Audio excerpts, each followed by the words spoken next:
Essa é a bandeira do Brasil hoje, mas como chegamos até ela? O que significa cada parte? Toda bandeira tem uma história, que sempre revela fatos muito curiosos, e com a nossa não é diferente. Vamos voltar no tempo, para um pouco antes da independência do Brasil.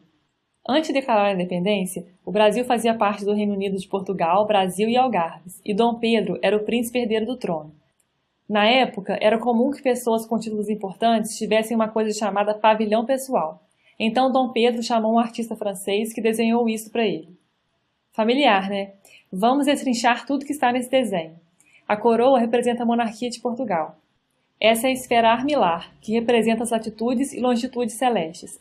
Esse objeto acabou virando o símbolo da exploração marítima portuguesa e era muito usado nas embarcações que navegavam pelo Atlântico. A esfera representa o momento da história em que Portugal era uma das maiores potências mundiais, e não é à toa que está na bandeira portuguesa até hoje. Essa cruz era o símbolo da Ordem de Cristo, uma organização religiosa militar que tinha grande participação nas colonizações.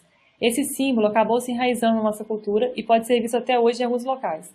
Por exemplo, o famoso explorador Vasco da Gama usava este símbolo em tudo quanto é lugar, e até hoje o escudo do Vasco tem uma cruz inspirada nela. Ela também aparece na bandeira da cidade de São Paulo.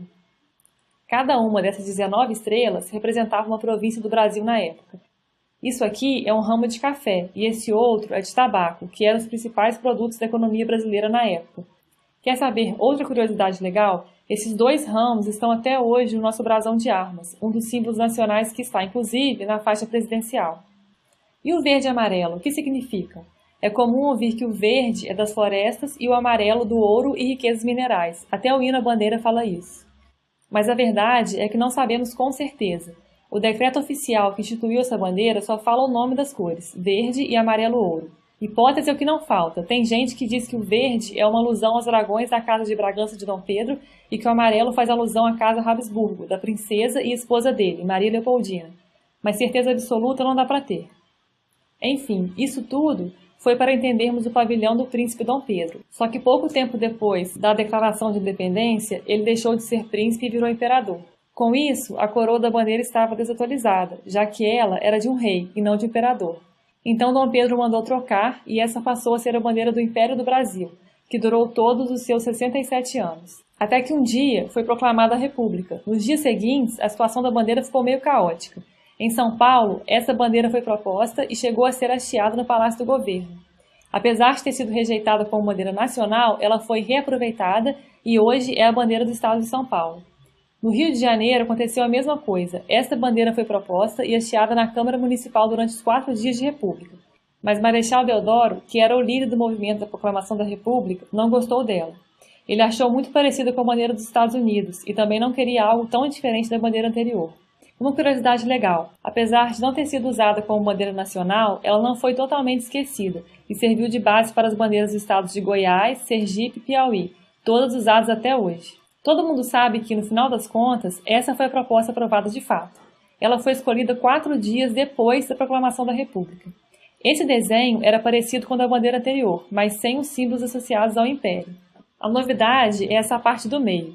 O círculo azul representa o céu do Rio de Janeiro na noite da proclamação da República. A faixa branca não é aleatória. Ela é uma linha astronômica chamada eclíptica. O tamanho de cada estrela na bandeira tem relação com o tamanho de verdade de cada estrela no universo e elas estão agrupadas de acordo com constelações reais. Esse grupo aqui, no meio, por exemplo, é o famoso Cruzeiro do Sul. Aliás, se você for torcedor do Cruzeiro, vai ver essas mesmas estrelas no escudo do seu time. A frase ordem e progresso é inspirada no lema de uma corrente de pensamento chamada positivismo, que era comum entre os membros que derrubaram o Império. O positivismo colocava o amor como princípio, ordem como base e progresso como objetivo. Ordem e progresso foram parar na bandeira por isso, e o hino nacional ganhou várias referências ao amor. A bandeira original praticamente não sofreu mudanças até hoje. Ela passou por pequenos ajustes à medida que o número de estados mudou. Essa foi a bandeira original. Na época tínhamos 21 estados.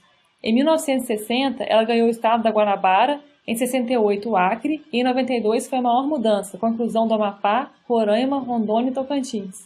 Para encerrar, vamos falar rapidamente sobre o hino à bandeira. Ele foi encomendado pelo prefeito do Rio de Janeiro mais ou menos 17 anos depois da escolha da bandeira. A letra é de Olavo Bilac e melodia de Francisco Braga. Inicialmente ele era tocado apenas em escolas, mas aos poucos foi sendo adotado pelas forças militares e pelos outros estados. Hoje em dia já é bem conhecido por todo o país. Na descrição do vídeo tem um link para a letra do hino todo. Nela você vai identificar referências a fatos sobre a bandeira que se tem nesse vídeo. Gostou do vídeo? Não deixe de ajudar na divulgação e se inscrever no canal para ficar sabendo quando outras explicações forem postadas.